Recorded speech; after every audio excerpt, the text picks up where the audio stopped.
पहनावे से उसे पहचान सकते हैं, लेकिन गैरत आती है आज मुसलमान को उसके लिबास से नहीं पहचाना जा सकता है। सच बता दूं, अगर टोपी उतार देना 50% नौजवान आज इस महफिल में पहचाने नहीं जा सकते किस कौम से ताल्लुक रखते, किस समाज से ताल्लुक रखते, कहां के रहने वाले हैं। या तो नाम बताएंगे तब पता चलेगा मोहम्मद अरबी का कलमा पढ़ने वाले हैं, या टोपियां लगाएंगे तब पता चलेगा हुजूर का कलमा पढ़ने वाले हैं। कैसी पहचाने हमने बना ली है, किस दौर में जी रखे हो आप लोग, कहां खड़े हो आप लोग। आज दुनिया कहां से कहां आ गई है, आज दुनिया चांद पे जाने के दावे कर रही है। आज हर धर्म वाला अपने धर्म में मजबूत हो गया है, लेकिन मुसलमान मजबूत नहीं रहा है। आज मुसलमान ने निशानियां मिटा दी है। नौजवानों, निशानियां अच्छी कर लो, वरना हाथ से पहचान मिटा देते हैं। ऐसी ऐसी एक्सीडेंट के जरिए मौतें हो रही है कि सूरतें पहचानी नहीं जा रही है। आधार जेब में नहीं है, आईडी जेब में नहीं है, तो लावारिस खानों में लाशें भेज दी जाती है। तुमसे कहना चाहता हूं, ऐसे चेहरे बना लो, दाढ़ियां रख लो, टोपी लगाया करो। अगर चेहरे बिगड़ भी जाए तो दाढ़ी और टोपी ये बता दे कि लावारिस न समझना, ये वो है जिसका काबे वाला भी वारिस है, मदीने वाला भी वारिस। सुभान अल्लाह। नारे तकबीर, नारे रिसालत, मसलके आला हजरत। सुभान अल्लाह, सुभान अल्लाह, माशाअल्लाह। ठीक है, तैयार हैं लोग? तैयार हैं? जरा कहें या रसूल अल्लाह। भरोसा मत करो, सांसों की डोरी टूट जाती है, छतें महफूज रहती हैं, हवेली टूट जाती है। किसी दिन प्यास के बारे में उससे पूछिए, जिसकी कुएं में बाल्टी होती है, रस्सी टूट जाती है। जिंदगी नाज न कर, तेरा भरोसा क्या है, आदमी रेत की दीवार है, रखा क्या है। जिसकी दुनिया में हल्का सा तबस्सुम ही नहीं, उन गरीबों से पूछो ये दुनिया क्या है। मुअज़्ज़ज़ हाज़रीन इकराम, आज हम और आप जिंदा हैं, आने वाले कल में हम गुजरा हुआ कल बन जाएंगे। आज हमने लोगों के इंतकाल का ऐलान सुना, कल हमारे इंतकाल का भी ऐलान हो जाएगा। आप ही की मस्जिद से आप ही का इमाम खड़े होकर कहेगा आज फला शख्स चला गया है, दफन का वक्त उसके ज़ोहर का बाद रखा गया है या बाद मगरिब रखा गया है, उसका दफन बाद इशा है। इन चंद बातों में पूरी जिंदगी सिमट जाएगी। नौजवानों, ये मत सोचना कि मौत तब आएगी जब बाल सफ़ेद हो जाएंगे, मौत तब आएगी जब कमर झुक जाएगी। ये ख्याल बिल्कुल न लाना कि मौत तब आएगी जब उम्र 60 हो जाएगी। नहीं, मौत जवानों को भी आ जाती है, मौत बच्चों को भी आ जाती है। हमने तो देखा है कि कितने लोग ऐसे हैं कि दुनिया में पैदा ही मुर्दा हालत में होते हैं। किसको कितना जिंदा रहना है ये फैसला रब ने करना है, कौन कितनी सांसें लेगा ये फैसला रब को करना है। हमें क्या करना है? हमें ये करना है अपनी दुनिया भी बेहतर करनी है, अपनी आखिरत भी बेहतर करनी है। बेशक बेशक, इसकी फिक्र हमें करनी है। हमें दुनिया भी बेहतर करनी है और अपनी आखिरत भी बेहतर करनी है। लोग मर जाते हैं और कोई उन्हें याद नहीं करता है, ये ख्याल रखिएगा।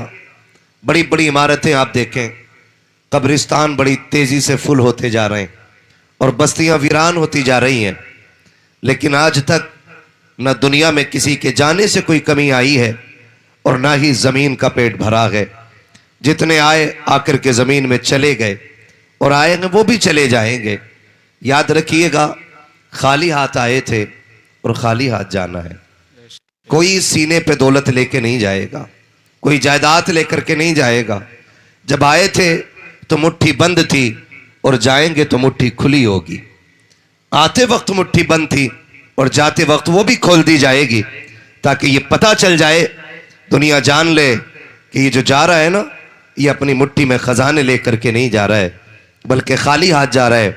मैं आपसे इतनी सी गुजारिश करने के लिए आया हूँ, खुदारा इस जिंदगी को ऐसी बना लें कि लोग जनाजे में चलते वक्त ये ना कहें अच्छा हुआ मर गया, अच्छा हुआ मर गया, बड़ा सुकून मिला इसके मर जाने से।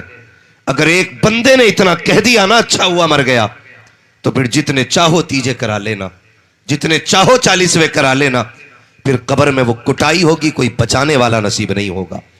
इसलिए कि ये जुमला उन्हीं लोगों के बारे में बोला जाता है जिससे पड़ोसी तंग आ गया हो, जिससे भाई मुश्किल में आ गए हो, जिसने कमजोरों का जीना हराम कर दिया हो, जिसने गरीबों को जीने का हक छीन लिया हो। ऐसे शख्स की मौत को देख के लोग कहते अच्छा हुआ मर गया। कोशिश ये कीजिएगा ताकि आपका जनाजा उठे तो कोई ये ना कहे अच्छा हुआ मर गया, बल्कि जो देखे तो ये कहे अब क्या होगा, बड़ा अच्छा आदमी चला गया। ये कोशिश कीजिएगा। आपने जनाजे देखे, कितने जनाजे ऐसे हैं कि लोग कंधा देना नहीं चाहते, और कितने जनाजे ऐसे होते हैं कि लोग दौड़ दौड़ के कंधा देते।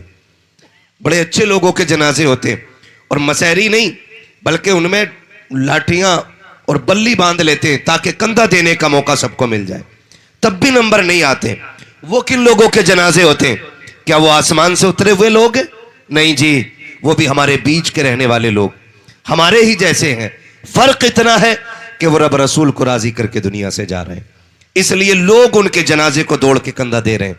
तो नौजवानों से गुजारिश करूंगा, जिंदगी ऐसी गुजार के जाइए कि जब हम दुनिया से जाएं, कोई अगर पूछे किसका जनाजा है तो कोई ना भी बताए, हमारा कफन ये कहे लहद में इश्क रुखे शह का दाग लेके चले, अंधेरी रात सुनी थी चिराग लेके चले, तेरे गुलामों का नक्शे कदम है राह खुदा, वो क्या भटक सके जो ये सुराग लेके चले। सुभान अल्लाह, सुभान आपसे मेरी गुजारिश है, जिंदगी को बेहतर करें। मुझे हैरत हो रही है, मैंने इतने पिछड़े नौजवान कहीं के नहीं देखे जितने इस इलाके के देख रहा हूं। मुंह पे कह के जा रहा हूं, अल्लाह करे कुछ तब्दीली आ जाए। हर जगह दीनदारी का माहौल इतना तेज हो गया है कि आधे मौलवी जैसा इल्म तो अब जवानों में आ गया है, लेकिन मैं देख रहा हूं यहां तो 50% लोगों के सरों पे भी टोपियां नहीं है। अल्लाह करे आइंदा कभी जलसे में आओ तो टोपियां रख लो। बड़ी कोठियों से इज्जतें नहीं बनती हैं, बड़ी इमारतों से इज्जतें नहीं बनती हैं, बड़ी जमींदाराना से इज्जत नहीं बनती है। इज्जत उसे मिलती है जो मोहम्मद के दर का सच्चा गुलाम हो जाया करता है। सुभान अल्लाह, ये एक एक बंदा अपने दिल पे नोट कर ले। आप देखें दुनिया कहां से कहां पहुंच गई है। आप किसी भी मजहब के बंदे के यहां पास चले जाइए, आज उसके पास उसके मजहब की निशानी मौजूद है, उसके मजहब की निशानी मौजूद है।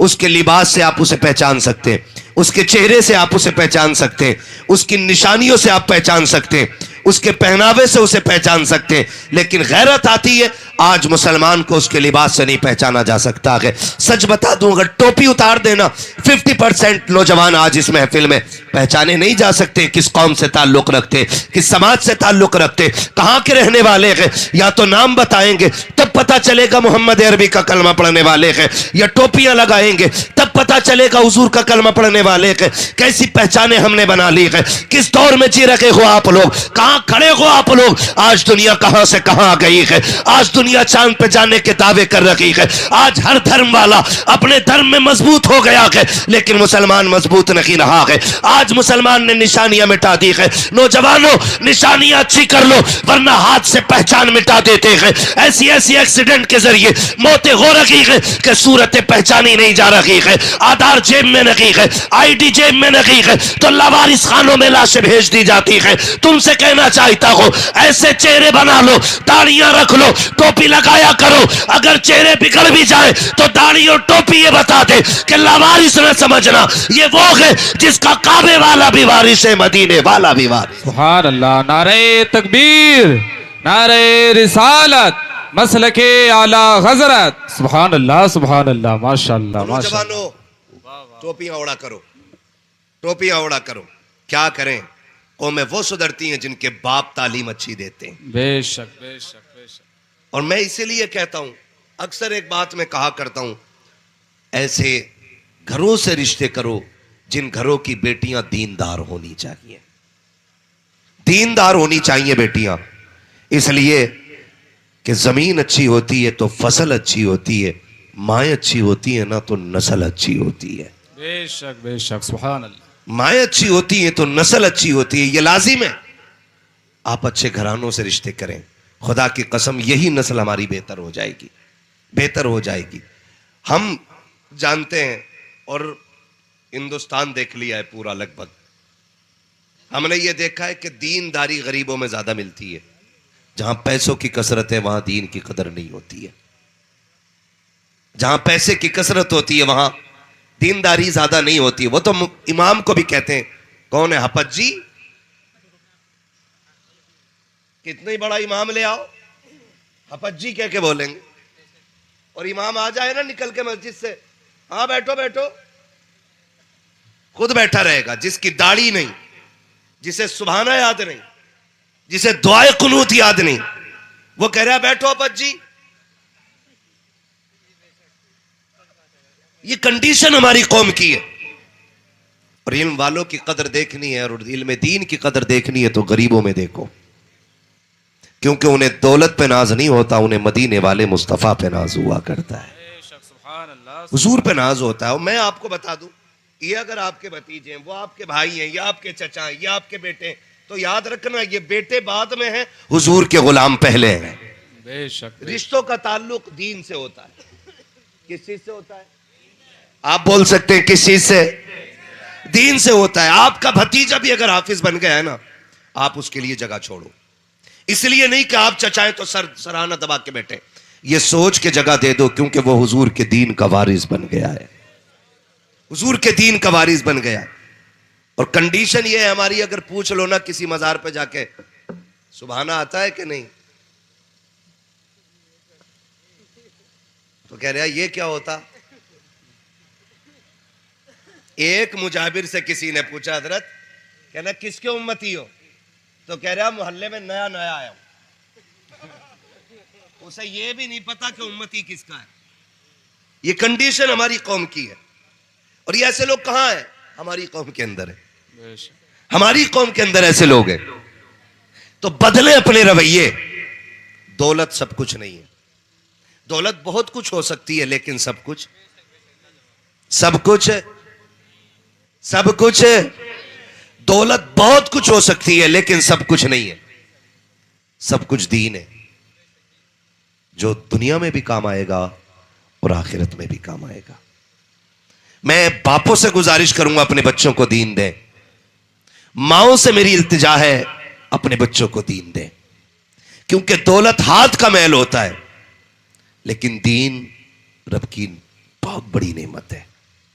यह हर किसी को नहीं मिलता है, हर किसी को नहीं मिलता। आज बंदा बड़े फख्र से कह देता, कोई बात नहीं जी, 3 इंजीनियर बना लिए, 2 डॉक्टर बना दिए, 1 पुलिस में भर्ती कर दिया, मैंने 6 के 6 बेटे सेट कर दिए। ये एक जुमला बोला जाता है, अल्लाह ने 6 बेटे दिए और 6 के 6 बेटे मैंने सेट कर दिए। अच्छा रोजगार है, भट्टे चल रहे हैं, अपनी भी कट रही है पैसे गिनने में। आपको बताऊं एक बात, कितने लोगों को मरना, जरा हाथ उठा के बता दे। जिनके नहीं उठे अल्लाह उन्हें मौत दे के यकीन दिला दे। बाद में कुछ लोगों ने उठाए डर के मारे। मौत अपने वक्त पे आनी है, मरना है ना। आपको क्या लगता है, मौत आती है तो इंसान को कैसा लगता है? कैसा लगता है? जब इंसान को मौत आती है ना, 3 चीजों की फिक्र होती है। तवज्जो से सुनना एक एक नौजवान, अल्लाह करे ये बात दिल में उतर जाए। आमीन। कितनी चीजों की बोले हैं? खाली सामने वाले लोग साथ दे दें, बाकी पीछे वाले तो चलते ही रहेंगे। 3 चीजों की। नंबर 1, जब मरने लगता है ना बंदा, सबसे पहले ख्याल आता मैंने इतनी दौलत कमाई है, इसका क्या होगा। ये मरने वाले को सबसे पहली फिक्र होती है, इतना कमाया मैंने, 60 साल मेहनत की और ये दौलत छोड़ के जा रहा हूं। एक फिक्र। दूसरी फिक्र होती है मैं मर जाऊंगा, मेरे बच्चों को देखने वाला कौन होगा। अगर शादीशुदा और बच्चों वाला है तो फिर ये ख्याल आता कि मैं मर गया, मेरे बच्चों को कौन देखेगा। 2 हो गए। तीसरा ख्याल आता है कि मरने के बाद अब मेरा क्या होगा। ये तीसरे नंबर का ख्याल है, मरने के बाद मेरा क्या होगा। अल्लाह से दुआएं मांगा करो, अल्लाह ऐसी औलाद दे जो मरने के बाद बाप की बख्शिश के लिए मेहनतें करते रहें। वरना आप दुनिया इतने धुन से कमाते, इतने धुन से कमाते कि आप हलाल हराम की तमीज नहीं करते। इधर मैंने भट्टे देखे बहुत सारे, मुझे नहीं मालूम वो किसके हैं, लेकिन मेरे गांव में जो ट्रालियां ईंटें लेके आती हैं ना, अव्वल में दोयम मिला के और पीला मिला के खूब बेच जाते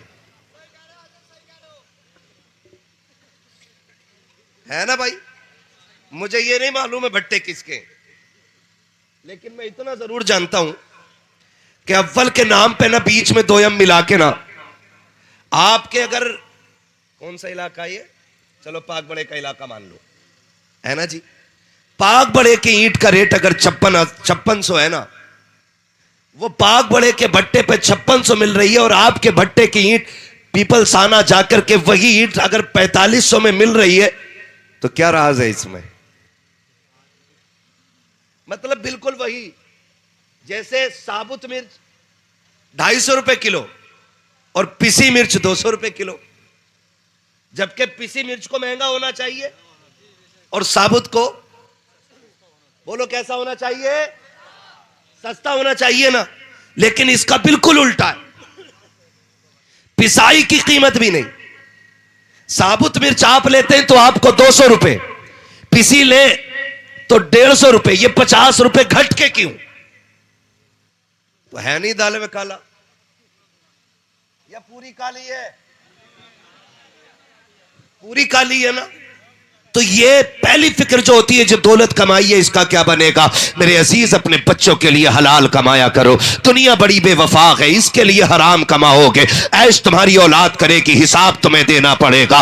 तुम हराम कमाई कमा के इकट्ठा करके जाओगे, मौज तुम्हारी औलाद करेगी, लट कबर में तुम पे फेरा जाएगा और कोई बचाने वाला नसीब नहीं होगा। हाथ जोड़ के गुजारिश करना चाहूंगा, एक एक रुपया हलाल का तलाश किया करो। अगर हराम की दौलत तुम इकट्ठा करके जाओगे, तुम्हारी औलाद उस दौलत के जरिए बर्बाद खुद भी होगी और तुम्हारे लिए भी अजाब का सबब बनेगी। इसलिए मैं कहना चाहूंगा, अपने बच्चों को भले चटनी से खिलाओ लेकिन हलाल के लुक़मे खिलाओ, इसलिए कि अगर हराम कमाओगे जहन्नम में जाओगे, हलाल कमाओगे सीधे जन्नत में दाखिल कर दिए जाओ। सुभान अल्लाह, सुभान अल्लाह। नारे तकबीर, नारे रिसालत, मसलके आला हजरत। सुभान अल्लाह, सुभान अल्लाह, माशाअल्लाह, माशाअल्लाह। कोई बात नहीं भाई, जहां तकरीरें करते हैं हम वहां पे 2.5-3 लाख का सेटअप लगता है, तब जाके आवाज संभाल पाता है हमारी वो। यहां हम तेज हो रहे हैं तो ये बैठ जा रहा है। मन में आता है इसे हटा के बात करें, लेकिन वहां तक फिर आवाज नहीं जाएगी। है तवज्जो सारे लोगों की? कैसा कमाएंगे? सलामत रहें। कैसा कमाएंगे? हाँ देखो कौन नहीं बोल रहा है, करवट में भी देख लिया करो। जो नहीं बोल रहा है समझ लो नीयत में खोट है। कैसा कमाएंगे? माशाअल्लाह, हलाल कमाएंगे ना इंशाअल्लाह। हलाल कमाया करो और ये मत सोचना कि आपकी औलाद आपके मरने के बाद आपकी कब्र पे जाके ताज चढ़ाएगी। इको इसका भाई हो सके तो बंद ही कर दो, इको बंद कर दो इसका, बहुत देर से चींची पे हो रही है। तवज्जो है ना सारे लोगों की? बस सादा रहने दो इसको। ये मत सोचिएगा कि ये जो आपकी औलाद है ना, आपके मरने के बाद आपकी कब्र पे ताज चढ़ाए। कब्रिस्तान किधर है? इधर ही है ना। जाते जाया करो, जाया करो। फरमाया जो रोज मौत को याद करेगा, अल्लाह जब भी उसे मौत देगा तो शहादत का दर्जा अता फरमा देगा। सुभान अल्लाह, माशाअल्लाह। जाया करो कब्रिस्तान, तब एहसास होता है, तब औकात पता चलती है इंसान की कि अपनी औकात क्या है। आज बैठे ना ऐसी गाड़ी के अंदर, आज 4 सलाम करने वाले, 8-10 हाथ चूमने वाले, तो मेरे बराबरी का कोई भाई को बंद कर दो यार। मेरे दादा मैं मना कर चुका हूं, मुझे मालूम है, मेरा काम रोज तकरीरें करने का। तवज्जो है ना सारे लोगों की? जाया करो कब्रिस्तान और आखिरत की फिक्र करें। आखिरत की कब्रिस्तान जाया करो और देखा करो कब्रों का हाल क्या है। यहाँ कोई किसी का नहीं है, कोई किसी का नहीं है। हराम हलाल हमने सारे का सोचा ताकि बच्चे ऐश की जिंदगी जी लें, बच्चे मौज कर लें, बच्चे सेटल हो जाए, उनकी जिंदगी अच्छी हो जाए। उन्हें अच्छा करने के चक्कर में हम खराब हो गए, और इतने खराब हो गए कि हमारा हिसाब मुश्किल हो गया। ना करो ये काम। आखिरत की तैयारी अपनी अपनी करनी है। पहला काम तो ये करना, जब भी कमाएंगे हलाल कमाएंगे इंशाअल्लाह, इंशाअल्लाह कमाएंगे इंशाअल्लाह, इंशाअल्लाह। कैसा कमाएंगे? क्या बात है, ये नियत बांध लीजिए। जब भी कमाएंगे हलाल कमाएंगे, और याद रखना हलाल खाओगे नूर बनेगा, हराम खाओगे आग बन जाएगा। इसलिए हराम से बच गए, हराम से बच गए। औलाद के लिए धोखे में ना पड़ना। अगर आपको ये लगता है कि औलाद का क्या कौन करेगा, कैसे करेगा, तो तो अकीदा रखो, जिस रब ने तुम्हें दिया है वही रब तुम्हारी औलाद को भी देगा। बेशक बेशक बेशक अल्लाह ही कादिर मतलब है। बेशक। अगर ये चीज बंदे के हाथ में होती तो आधी दुनिया मर गई होती और अमीरों ने गरीबों को मार डाला होता। लेकिन रज़ाक अल्लाह है, वो जब देने पे आए तो पत्थर के अंदर भी एक जानवर को, एक कीड़े को रिज़्क अता कर देता है, और जब वो छीनने पे आता है तो करोड़पति के आगे नेमतें होती है, एक दाना हलक के अंदर नहीं जाता।